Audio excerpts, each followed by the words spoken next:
चित्रा त्रिपाठी। शाम के 5 बजने वाले हैं। ये वक्त है आप सभी के पसंदीदा कार्यक्रम दंगल का। आज का दंगल दक्षिण में आजमाए जा रहे चुनावी दांव पर है। कर्नाटक में अगले महीने 10 तारीख को वोटिंग होनी है। 2 हफ्ते का वक्त बचा है। ऐसे में बीजेपी और कांग्रेस के बीच सबसे बड़ी टक्कर करप्शन और रिजर्वेशन के 2 मुद्दों पर हो रही है। 4% मुस्लिम आरक्षण खत्म करके बीजेपी ने बड़ा दांव चला है, लेकिन कर्नाटक सरकार के इस आदेश पर सुप्रीम कोर्ट में सुनवाई चल रही है और 9 मई तक के लिए आदेश पर रोक लगी हुई है। कांग्रेस पार्टी का कहना है कि बीजेपी ने चुनावी सीजन में मुसलमानों का आरक्षण खत्म करके सिर्फ लिंगायतों और वोकालिगा को ठगने का काम किया है और सुप्रीम कोर्ट में अपने फैसले का बचाव तक नहीं कर पा रही। वहीं बीजेपी का कहना है कि कांग्रेस ने मजहब के आधार पर मुसलमानों को 4% असंवैधानिक आरक्षण दिया था और उसे दक्षिण के हर राज्य से खत्म किया जाएगा। बीजेपी के नेता केएस ईश्वरप्पा ने तो यहां तक कह दिया है कि उन्हें सिर्फ मजहब के नाम पर वोट नहीं चाहिए और ऐसे एक भी मुस्लिम वोट की उन्हें जरूरत नहीं है। उधर कांग्रेस नेता सिद्धारमैया ने लिंगायत सीएम बोम्मई को करप्ट बताकर लिंगायत समुदाय को नाराज कर दिया है। इन सारी सियासी हलचलों के बीच सबसे बड़ा सवाल यही है कि क्या कर्नाटक चुनाव में मुस्लिम आरक्षण खत्म करके बीजेपी दक्षिण के दूसरे राज्यों में भी अपने पांव जमा पाएगी? क्या मुस्लिम आरक्षण खत्म कर लिंगायत वोकालिगा में बांटने से भारतीय जनता पार्टी को फायदा होगा? क्या जगदीश शेट्टार जैसे नेताओं के आने से कांग्रेस को लिंगायत वोट का फायदा होगा? ऐसे तमाम सवालों पर आज के दंगल में बड़ी चर्चा करने वाले हैं, लेकिन उसके पहले ये रिपोर्ट देखिए।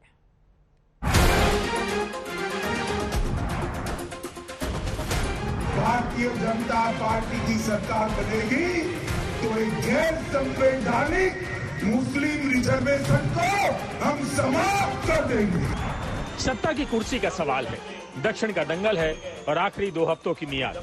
बीजेपी ने मुसलमानों को मिले 4% आरक्षण काट कर लिंगायतों और वोकालिंगा में बांट दिया, लेकिन लड़ाई सुप्रीम कोर्ट तक पहुंच गई। सरकार का आदेश होल्ड पर है, लेकिन सियासत फुल स्पीड चल रही है। कर्नाटक में ताजा कलह मुस्लिम आरक्षण हटाकर लिंगायत वोकालिंगा आरक्षण देने पर मची है। बीजेपी सरकार ने मार्च में जो आदेश निकाला था, उस पर सुप्रीम कोर्ट में 9 मई तक रोक जारी रहने वाली है। The Supreme Court, I understand, has stayed the interim, stayed the reservation order of the Karnataka government. We are certainly, as a party, very clear that religion-based reservations amounts to nothing but vote bank politics, and we will certainly argue this case in front of the Supreme Court. Karnataka में मुसलमानों को 4% आरक्षण खत्म करने के सरकारी फैसले पर सुप्रीम कोर्ट में रोक जारी रही तो कांग्रेस ने बीजेपी पर हमले शुरू कर दिए। कांग्रेस आरोप लगाने लगी कि बीजेपी ने आरक्षण के नाम पर लिंगायतों, वोकालिंगा, SC, ST को ठगा है। सुप्रीम कोर्ट ने अपने फैसले का सरकार ने बचाव तक नहीं किया। कांग्रेस पूछने लगी कि मुस्लिम आरक्षण खत्म करके बीजेपी ध्रुवीकरण क्यों करना चाहती है। A government which can't defend their own government order, they don't have a right to be in government for even a single second. हमने तो एक निर्णय लिया है, इंटरनल रिजर्वेशन, ये सब रिजर्वेशन का मामला बहुत बरसों से चल रहा है। यही सिद्धरामैया गवर्नमेंट कमीशन अपॉइंटमेंट किए थे, हमने जो इम्प्लीमेंट किया है, इम्प्लीमेंट के बाद हम उसको रिस्टोर करेंगे। ये तो मुस्लिम रिजर्वेशन जो दिया गया था, इट इज एंटी कॉन्स्टिट्यूशनल। जब एंटी कॉन्स्टिट्यूशनल को किया गया था, जब हमने निर्णय लेके उसको निरस्त कर दिया है। 5 साल लग गए निरस्त करने में, इतना देर कर दिया आपने आते आते। एक सरकार का पूरा बरस 5 साल रहता है, एक पीरियड पूरा साल 5 साल रहता है। 5 साल में जो निर्णय होता है वो सरकार का निर्णय ही होता है। जी, आरक्षण का मामला क्या है? दरअसल कर्नाटक में करप्शन के मुद्दे पर कमजोर पड़ रही बीजेपी सरकार ने एन चुनाव से पहले आखिरी मार्च में एक नोटिफिकेशन जारी किया। इसके तहत कर्नाटक में मुसलमानों को जो धार्मिक आधार पर 4% आरक्षण मिला था, उसे निरस्त करके 2% आरक्षण लिंगायत और 2% वोकालिंगा समुदाय को देने का फैसला किया। चुनाव के ठीक पहले सरकार के इस फैसले को लेकर कर्नाटक से तेलंगाना तक सियासत गर्म हो गई। आखिर बीजेपी पसमानदा मुसलमानों की दुश्मन क्यों है? धर्म के आधार पर रिजर्वेशन नहीं होना चाहिए। Change in reservation just before 90 days of model code of conduct with the help of government order was just a cheat all program.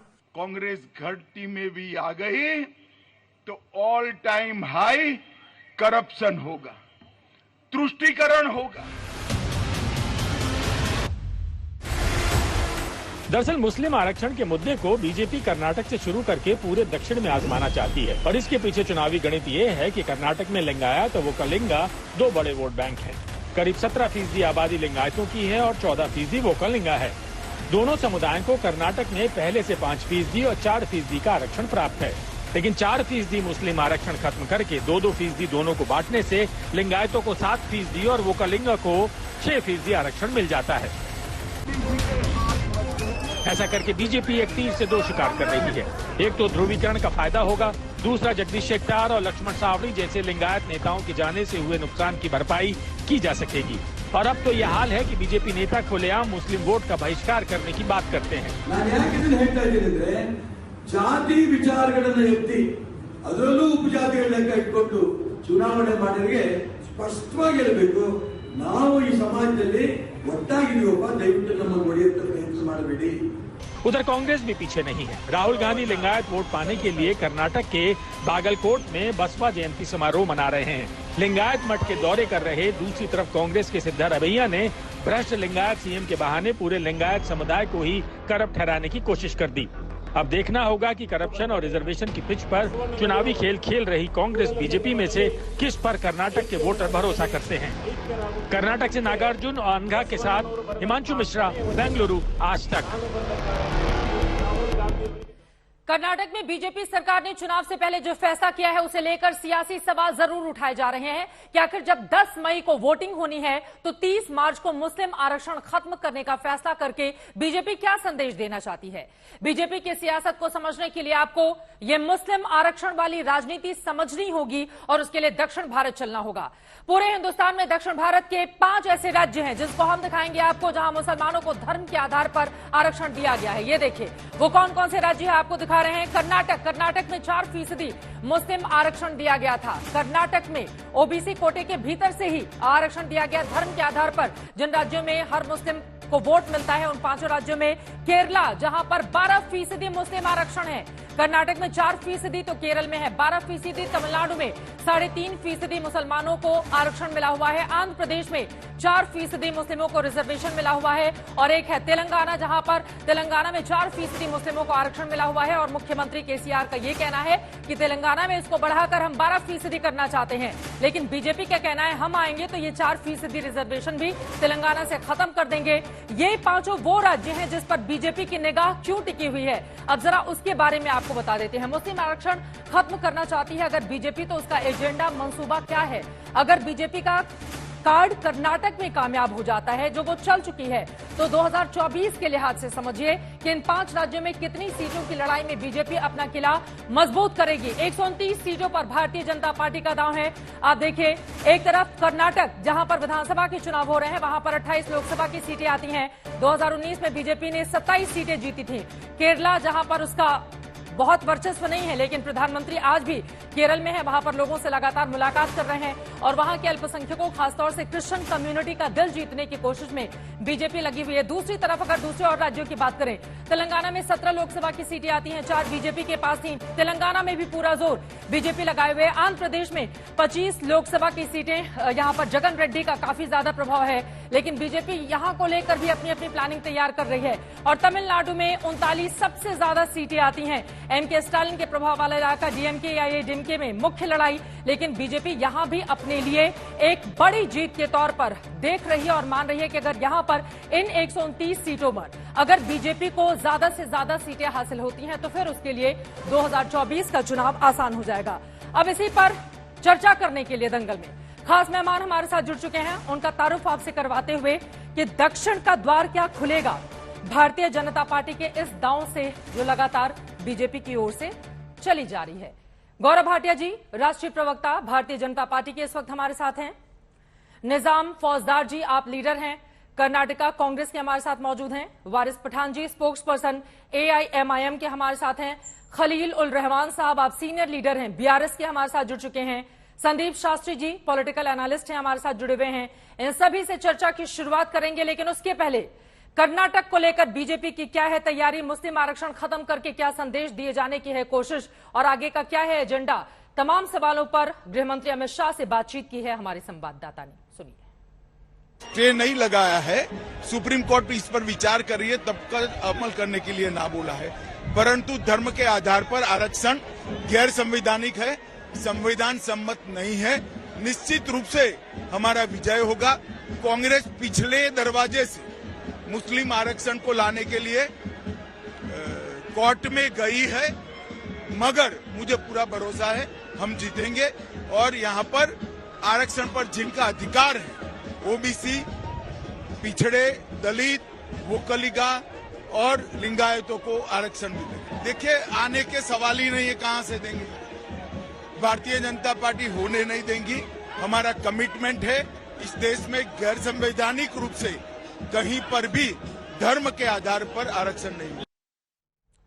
गृह मंत्री अमित शाह की ओर से लगातार शंखनाद किया जा रहा है, धर्म के आधार पर आरक्षण नहीं। लेकिन सवाल पलटकर गौरव भाटिया जी, बीजेपी से यह भी पूछा जाएगा कि जब चुनाव सिर पर है तब अचानक से बीजेपी को आरक्षण हटाने की याद क्यों आन पड़ी? गौरव भाटिया जी।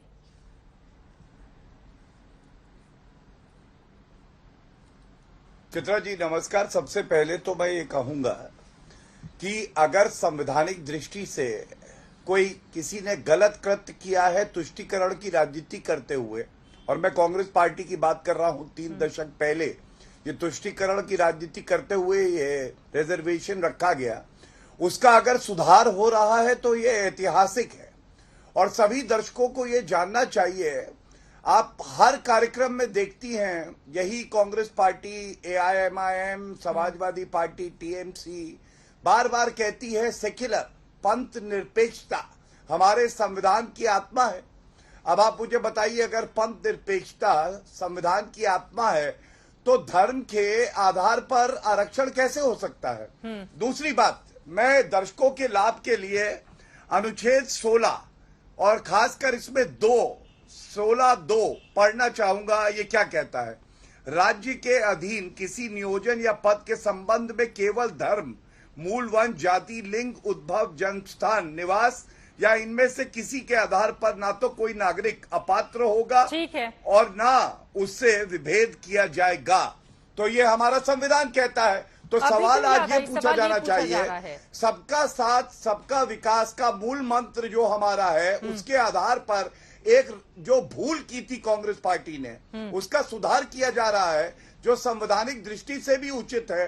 तो इनको दर्द क्यों हो रहा है? क्या ये तुष्टीकरण की राजनीति नहीं है? ठीक है, जैसे ही कांग्रेस के नेता जुड़ेंगे सवाल का जवाब मैं लूंगी, लेकिन उसके पहले वारिस पठान जी, वो कह रहे हैं दर्द क्यों हो रहा है? संविधान में धर्म के आधार पर अगर आरक्षण की व्यवस्था नहीं है और अपने वोट बैंक की पॉलिटिक्स के लिए इसको लेकर आया गया तो संविधान की रक्षा कर रही है बीजेपी, इस पर तो खुश होना चाहिए आप लोगों को। वारिस जी। अरे बीजेपी तो संविधान की रोज धज्जियां उड़ा रही है। मोदी जी बोलते हैं सबका साथ सबका विकास सबका विश्वास, और जाओ पासमानदा मुसलमानों को नजदीक लाओ, उनसे जाके मिलो। मगर यहाँ तो देखा जा रहा है कि आप तो रिजर्वेशन ही खत्म करना चाहते हो। कर्नाटका में आपने जो 4% रिजर्वेशन था उसको हटा दिया, सुप्रीम कोर्ट में गया, सुप्रीम कोर्ट ने बराबर फटकार लगा दी, रोक लगा के रख दिया। अब वहीं पर अमित शाह ने तेलंगाना के अंदर जाके बोल दिया कि हमारी सरकार सत्ता में आएगी, जो कि आने वाली तो है नहीं, तो हम रिजर्वेशन को, मुसलमानों का रिजर्वेशन हटा देंगे। मैं पूछना चाहूंगा अमित शाह साहब, आप थोड़ा ज्ञान ले लो, आपके पास तो बड़े बड़े वकील प्रवक्ता बन के भी बैठे हुए, उनसे भी पूछ लो। हमने रिजर्वेशन रिलीजन की बुनियाद पे नहीं मांगा है। रिलीजन ओबीसी कैटेगरी में जो मुसलमान है उसको मिला है सोशली इकोनॉमिकली बैकवर्डनेस के ऊपर।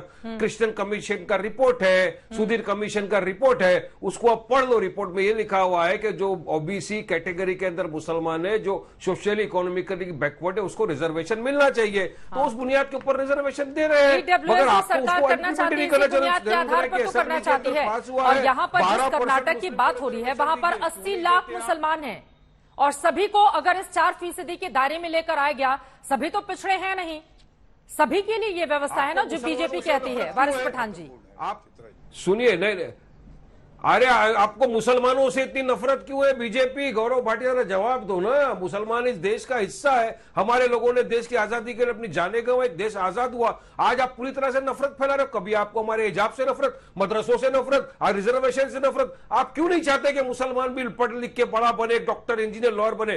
चित्रा जी, वारिस पठान अपने बेटे के लिए रिजर्वेशन नहीं मांग रहा है। मैं उन लोगों के लिए रिजर्वेशन मांग रहा हूं जिस माँ बाप का अरमान है कि उनका भी बेटा बेटी पढ़ लिख के बड़ा IAS IPS ऑफिसर बने, देश के नागरिकों के साथ कंधे से कंधा मिलाकर आगे बढ़े, देश का नाम रोशन करे। मगर ये लोग चाहते नहीं है ये रिजर्वेशन मुसलमान किसी भी तरह इनको नीचे रखना। अरे महाराष्ट्र में भी तो इनकी सरकार है, सुनिए चित्रा जी 10 सेकंड में अपनी बात खत्म करूंगा। महाराष्ट्र में भी इनकी सरकार है बीजेपी की। मुंबई की उच्च न्यायालय, बॉम्बे हाई कोर्ट ने कहा है कि आप 5% रिजर्वेशन एजुकेशन में दो।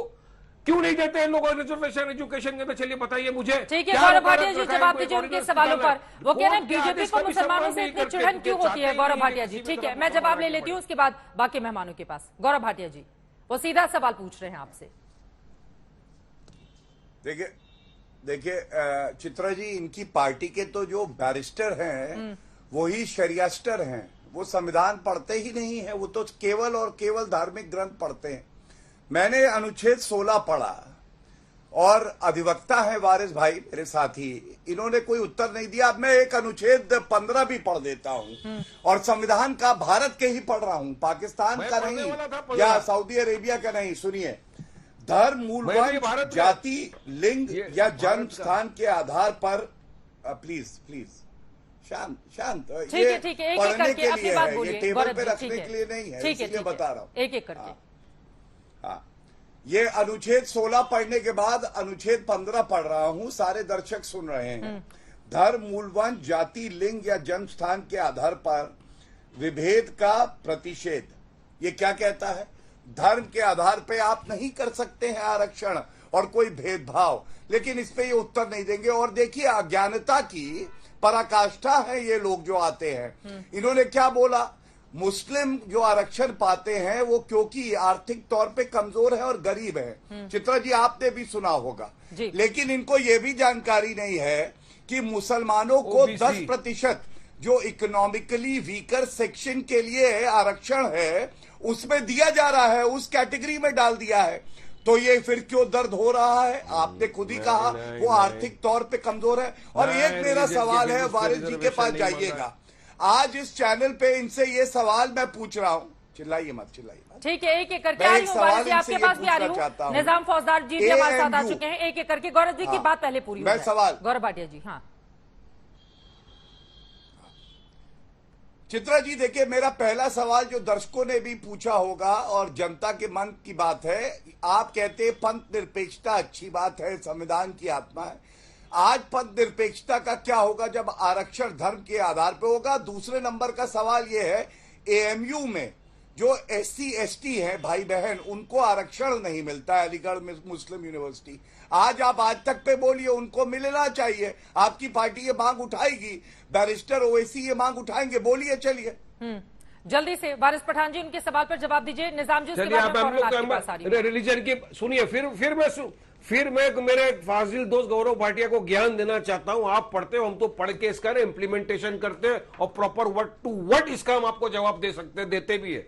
रिलीजन की बुनियाद पे कौन रिजर्वेशन मांग रहा है? सुधीर कमेटी, क्रिश्चियन कमेटी का रिपोर्ट आपने नहीं पढ़ा क्या? उन्होंने क्या कहा कि मुसलमानों के अंदर ओबीसी जो कैटेगरी है उसमें जो बैकवर्ड क्लास है सोशली और इकोनॉमिकली, रिजर्वेशन उनको मिलना चाहिए। 4% रिजर्वेशन उनको मिलता है। तेलंगाना की असेंबली ने 12% रिजर्वेशन पास किया है, जो अमित शाह के ऑफिस में पड़ा हुआ है, आज तक उसको आप लोग क्यों इंप्लीमेंट नहीं कर रहे? महाराष्ट्र में हाईकोर्ट ने ऑर्डर दे दिया है 5% रिजर्वेशन एजुकेशन में दे दो, क्यों नहीं देते? अरे आप मुसलमानों से इतना घृणा और इतनी दुश्मनी क्यों रखते हो, क्यों नफरत करते हो? यही तो उत्तर है। चलिए, निजाम फौजदार जी को भी लेकर आती हूँ मैं। ठीक है सर, आप बार बार आरोप लगा रहे हैं कि बीजेपी मुसलमानों से नफरत क्यों करती है। ठीक है सर, निजाम फौजदार जी मैं आपके पास आते हुए, चूंकि कर्नाटक में जो इलेक्शन है वो बिल्कुल सिर पर है, अभी भले ही कोर्ट की ओर से इस पर रोक लगा दी गई हो, 9 तारीख को ही इस पर कोई फैसला आएगा या फिर आगे क्या सुनवाई होती है देखना महत्वपूर्ण रहेगा।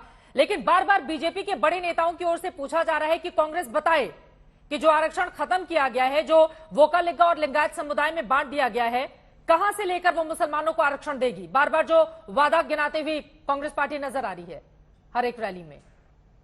देखिए, बीजेपी जो सियासत करना चाहती है, इसके 2 मूलभूत है।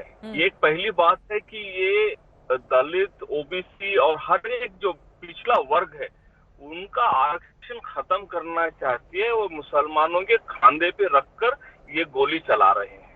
इनका कोई मंशा, इनका कोई इंटेंशन नहीं है, इनकी कोई नियत नहीं है कि कोई पिछड़ा वर्ग आगे आए, पढ़े लिखे, कोई अच्छी नौकरी करे, कोई अच्छा उद्योग स्टार्ट करे, ये नहीं चाहते हैं। अगर देखें तो अगर जस्टिस एच.एन.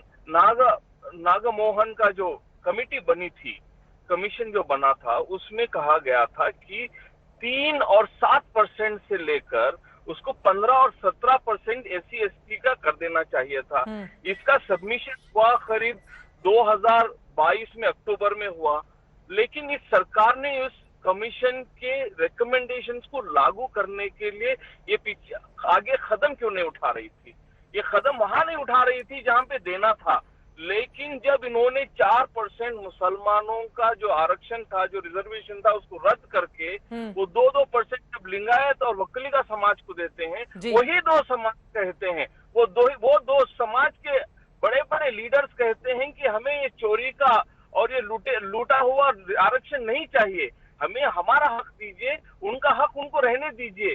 जब लोग लड़ना नहीं चाहते, जब लोग इसके ऊपर बहस नहीं करना चाहते, जो समाज इसके ऊपर बहस नहीं करना चाहते, बीजेपी यहाँ पे 40% सरकार जो है 40% लूट करके जो ऑपरेशन कमला करते हैं, उसको छिपाने के लिए आरक्षण का मुद्दा उठाकर इतना बड़ा करना चाहते हैं कि इनका जो भ्रष्टाचार है, जो ऊपर से लेकर नीचे तक 2,500 करोड़ का सीएम पोस्ट बेचने वाली पार्टी आज कहती है कि आरक्षण के बारे में बात करती है, लेकिन उसके भ्रष्टाचार के बारे में बात गौरव भाटिया जी वो कह रहे हैं कि भ्रष्टाचार से ध्यान हटाने के लिए ये सब कुछ कर रही है बीजेपी। ठीक है सर, गौरव जी। देखिए, कांग्रेस पार्टी का मूल चरित्र ही यही है कि ये केवल धार्मिक ग्रंथ पढ़ते हैं, तुष्टीकरण की राजनीति करते हैं, और यही बात खड़गे जी बोल दें किसी भी वक्तव्य में, साक्षात्कार में। कितना लिंगायत विरोधी, वोकालिगा विरोधी जो बैकवर्ड क्लास है, उनको लाभ हो रहा है। 2% उनका आरक्षण बढ़ाया गया है और यही इनका दर्द है। और मैं आपको बताता हूं इनकी तुष्टीकरण की राजनीति। 2 उदाहरण देता हूं। चित्रा जी, पहले याद करिए, मार्च 2018 में सिद्धारमैया जब मुख्यमंत्री थे तो चुनाव से पहले उन्होंने कोशिश करी कि हिंदू वोट जो है वो बढ़ जाए और लिंगायत जो है समुदाय, उसमें वीरशैव को माइनॉरिटी स्टेटस देने की बात करी। दूसरा, PFI SDPI के जो मेंबर थे उनपे आतंकवाद तक के मुकदमे चल रहे थे, इन्होंने वो मुकदमे वापस लिए क्योंकि इनको आतंकवाद में भी अपना वोट बैंक दिखाई देता है। और ये दोनों तथ्य मैं बड़ी जिम्मेदारी से कह रहा हूं। खड़गे जी से यही बयान बुलवा दीजिए जो कर्नाटका के कांग्रेस के प्रवक्ता बोल रहे हैं। बीजेपी को मुसलमानों के वोट चाहिए या फिर नहीं चाहिए? अगर नेताओं की ओर से इस तरह के बयान आएंगे तो पलट के पूछा जाएगा ना कि मुसलमानों को लेकर बीजेपी की ये सबका साथ, सबका विकास, सबका विश्वास वाली नीति है या फिर नहीं है? चित्रा जी, मुझे जवाब देने दीजिए। मैं आ रही हूँ निजाम साहब, एक बार उनकी बात हो जाए। गौरव चित्रा जी, एक जो संवैधानिक दृष्टि से तुष्टीकरण करके एक भूल कांग्रेस पार्टी ने करी, इतिहास रचा गया जब इस भूल का सुधार भाजपा ने किया है। इसको इतना छोटा, इतना तुच्छ क्यों बना दे कि वोट बैंक से जोड़ दे? हमें तो हर नागरिक का वोट चाहिए। हमारा तो मूल मंत्र है कि सबका साथ, सबका विकास, सबका विश्वास और सबका प्रयास। और एक एक जो हमारी स्कीम है, चाहे केंद्र में हो चाहे प्रदेश में हो, वो धर्म के आधार पे भेदभाव नहीं करती है। जैसे कि आपको मैं याद दिला दूं, कांग्रेस का मैनिफेस्टो आया था, तेलंगाना के चुनाव थे, इन्होंने कहा जो मुस्लिम हैं उनको हम बिजली की दर कम करके देंगे और जो मस्जिद है वहां पे मुफ्त बिजली देंगे। ये इनका मैनिफेस्टो था। इस तरह की सहूलियत आप बाकी जो बहुसंख्यक है उनको क्यों नहीं देंगे? खलीलुर और मेरा रहमान AMU पे जो सवाल था वारिस जी से, वो पूछ लीजिए। मुझे उसका जवाब बोलिए निजाम साहब, आप बोल लीजिए, उसके बाद खलील साहब मैं आ रही हूँ आपके पास। बोलिए निजाम जी। देखिए, 2004 और 5 जब NDA की पहली सरकार थी, तब जब यहाँ पे येडियुरप्पा यहाँ पे जब चीफ मिनिस्टर थे, और उससे पहले उन्होंने एक रिकमेंडेशन भेजा था सेंट्रल गवर्नमेंट को, ये मांग करते हुए कि लिंगायत समाज को एक अलग दर बना दिया जाए। इसने आपने वापस स्टार्ट किया था, ये बात स्टार्ट किया गया था हमारे बीजेपी के लीडरान की बदौलत। और उस जो विभाजन ये करना चाह रहे थे, धर्म विभाजन करना चाह रहे थे, वो कांग्रेस के ऊपर डालते हैं।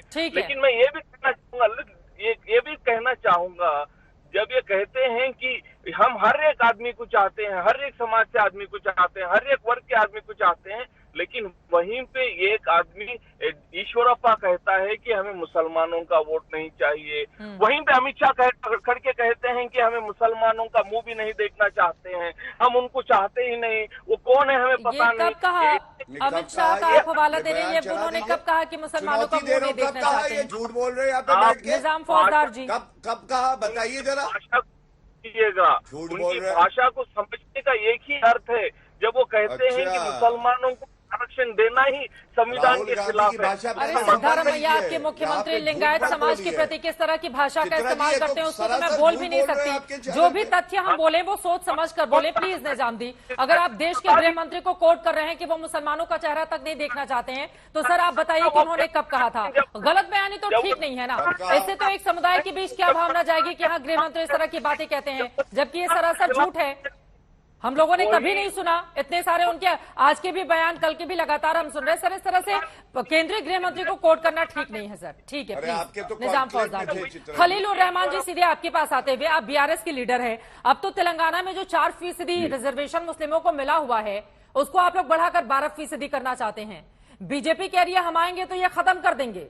तो बीजेपी के इस प्लान तेलंगाना को कैसे देख रहे हैं आप? ध्रुवीकरण की कोशिश है या आपको लग रहा है कि क्योंकि बीजेपी तेलंगाना में कर्नाटक के बाद सबसे ज्यादा संभावनाएं देख रही है 2024 के मद्देनजर?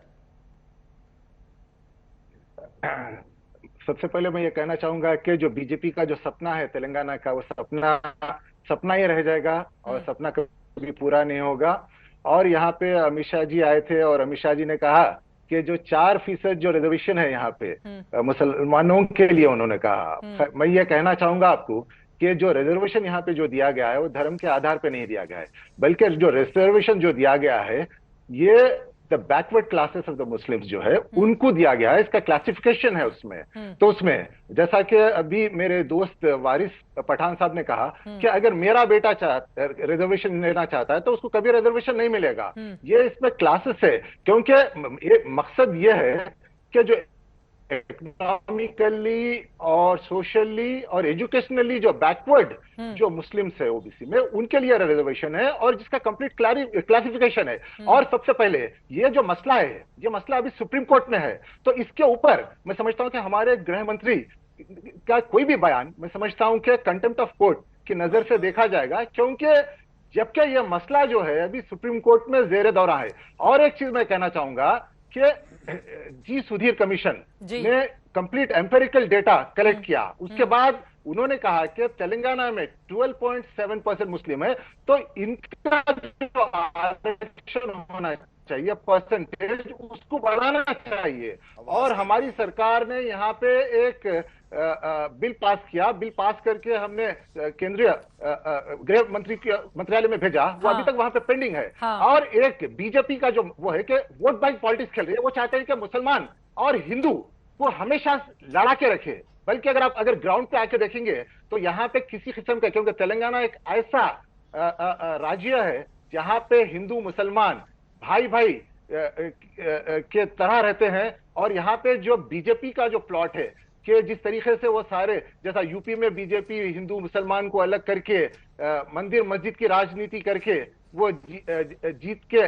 पावर में आए हैं, तेलंगाना में भी वही वो खेलना चाह रहे हैं। अभी आपने देखा कि कर्नाटक में उन्होंने किया और वहां पे कोर्ट ने किस तरीके से झाड़ा है वहां पे, समझिए उस। तो ये मैं समझता हूं कि जो पोलराइजेशन की जो पॉलिटिक्स है, बीजेपी को चाहिए कि गुज़िश्ता 9 साल में बीजेपी ने संदीप शास्त्री जी, मैं आपके पास आऊं। आप कह रहे हैं कि कोर्ट ने झाड़ा है, क्या कहा है बीजेपी को? जरा आप क्लियर कर दीजिए, क्योंकि 9 तारीख का सभी को इंतजार है इस पूरे मामले में। क्या कहा है जरा आप बता दीजिए। मैं वहां उपस्थित था। चित्रा जी, खलीकुर रहमान साहब मेरे पास आने के लिए संदीप जी मैं फौरन आ रही हूँ, एक बार उनसे क्लैरिफिकेशन ले लूं। वो कह रहे हैं बीजेपी की संघियों को बहुत झाड़ा है कर्नाटक वाले मुद्दे पर, आरक्षण के मुद्दे पर। क्या झाड़ा है?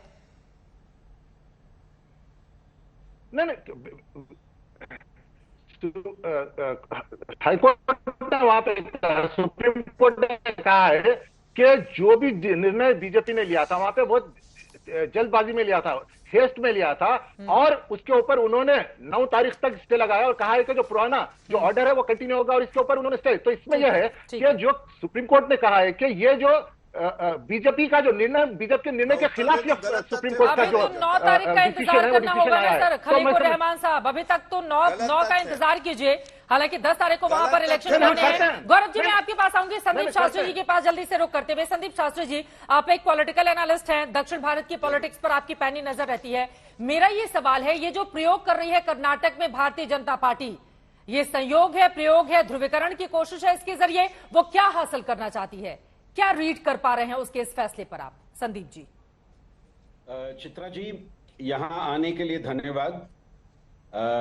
कर्नाटका में जिस तरह से इलेक्शन के समय में अभी कंपटीशन हो रहा है बीजेपी और कांग्रेस के बीच, हर विषय, हर मुद्दा, हर फैसला, हर स्टेटमेंट एक विवाद का विषय बन गया है। और इसमें अभी ये 4% मुसलमानों का जो रिजर्वेशन जो था वो एक विवाद का मुद्दा बन गया है। गौरव पाटिया जी और दूसरों ने 2-3 बहुत ही सही बातें कही।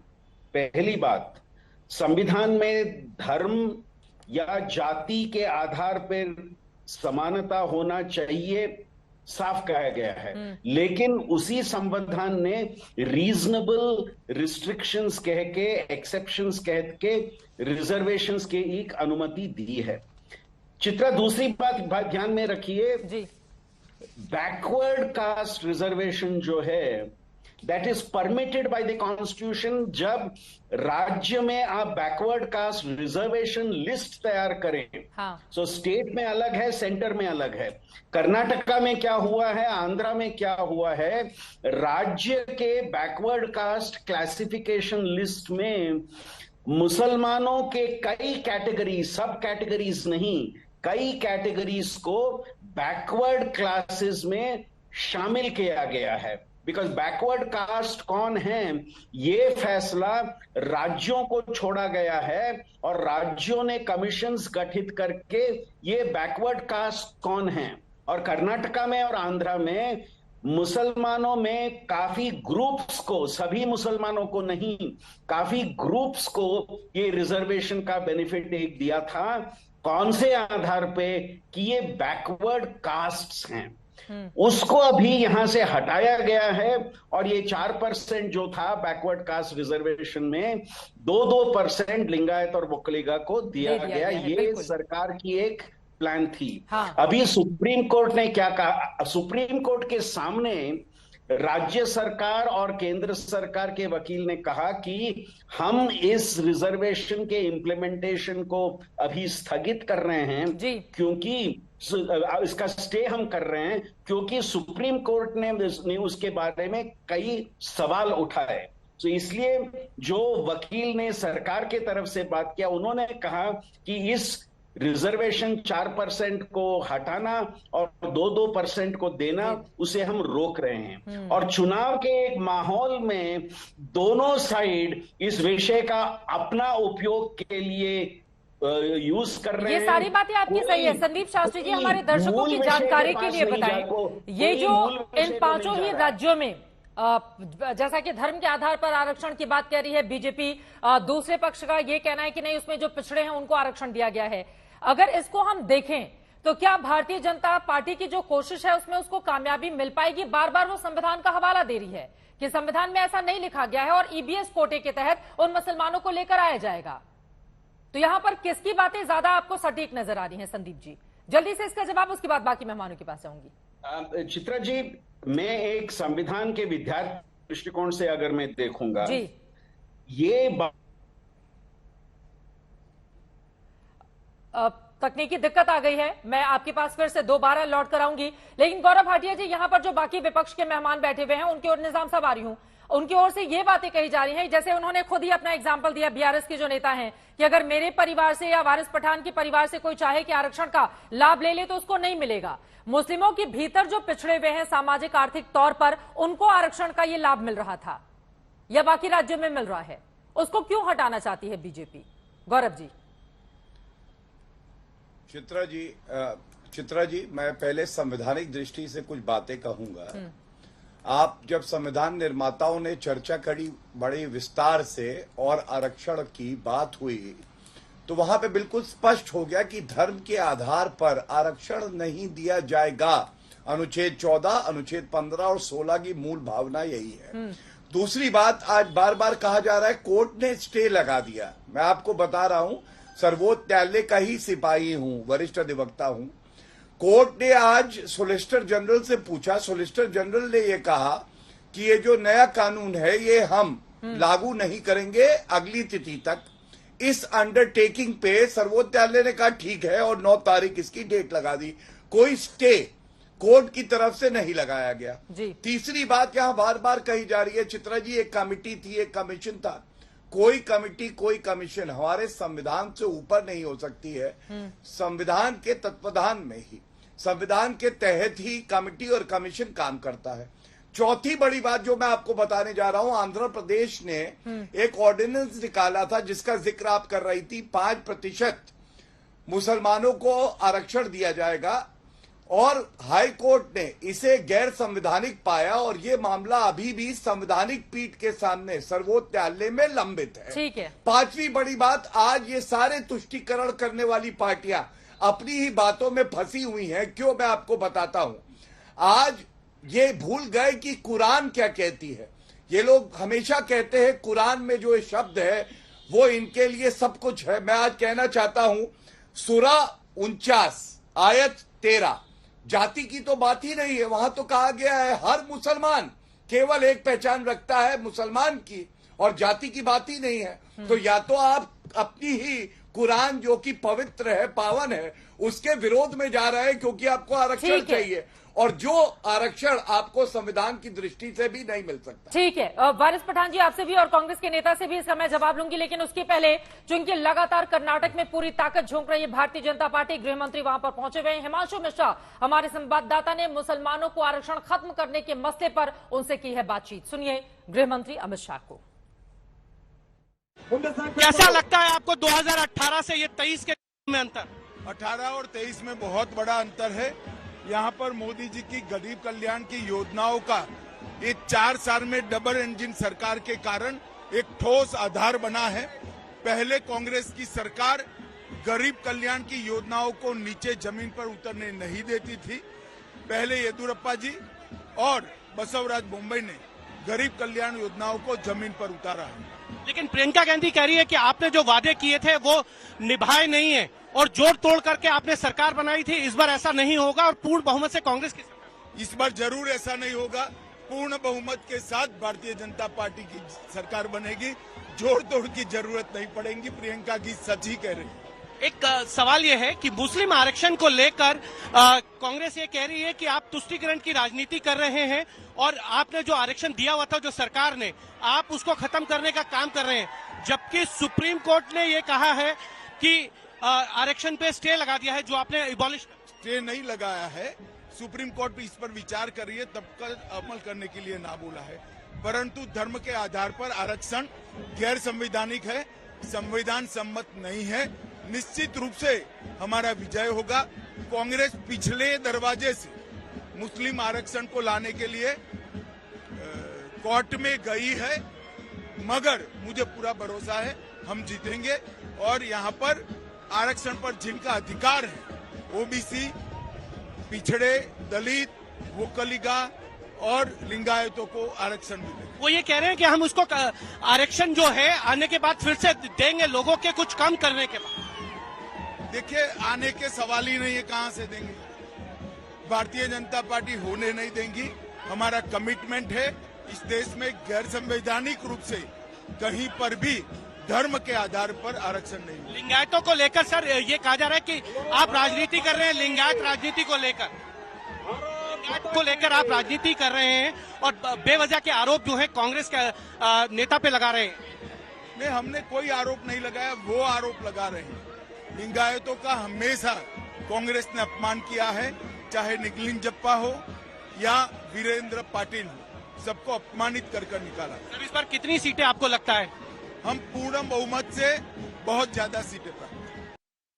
कर्नाटक के यादगीर से गृह मंत्री अमित शाह को आप सुन रहे थे। जल्दी से वारिस पठान जी एक टिप्पणी आपने सुना उनको। जी मैं सुना उनको भी, मैं सुना गौरव भाटिया को भी। अभी बीजेपी के प्रवक्ता गौरव भाटिया ने एक सेंटेंस में 5 बार तो संविधान का नाम लिया। मैं तो बोलना चाहूंगा कौन से संविधान की बात कर रहे हैं? बाबा साहेब अम्बेडकर के संविधान को तो लोग मानते नहीं है, धज्जियां उड़ाई जाती है। तो और ये सावरकर के संविधान को मानने वाले लोग, आइडियोलॉजी तो इनकी है वही वाली। अभी बताता हूँ मैं कितना ये सब क्यों हो रहा है, क्योंकि बीजेपी को समझ में आ गया कि टाइम फिश हो गया, जमीन खिसक गई है, पूरा कर्नाटक हाथ से चला गया है। अब क्या करे? तो तुष्टीकरण, पोलराइजेशन, अपनी पुरानी हरकतों। कर्नाटक चुनाव में मुस्लिम आरक्षण खत्म करके बीजेपी दक्षिण में क्या पांव जमा पाएगी?